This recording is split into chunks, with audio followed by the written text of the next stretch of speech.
มาดูกล่องใบนี้นะครับลูกค้าแจ้งว่าไฟเครื่องยนต์ไม่ขึ้นสแกนไม่ได้นะครับเป็นนิสสันมาร์คนะครับก็มาดูการตรวจสอบดูข้อมูลนะครับก็ identify ดูนะครับ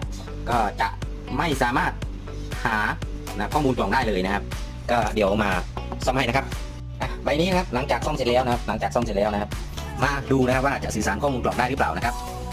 ก็หาข้อมูลกล่องเจอนะครับอันนี้ก็ทำการดูดข้อมูลกล่องเลยนะครับก็สังเกตดูว่าจะเข้าไปอ่านข้อมูลกล่องได้เลยนะครับก็โอเคนะครับใบนี้นะครับอาการนะครับไฟเครื่องไม่ขึ้นสแกนไม่ได้ตอนนี้นะครับกล่องสามารถสื่อสารได้แล้วนะครับขอจบการซ่อมนะครับบายช่างกลนิกชัดเจนครับ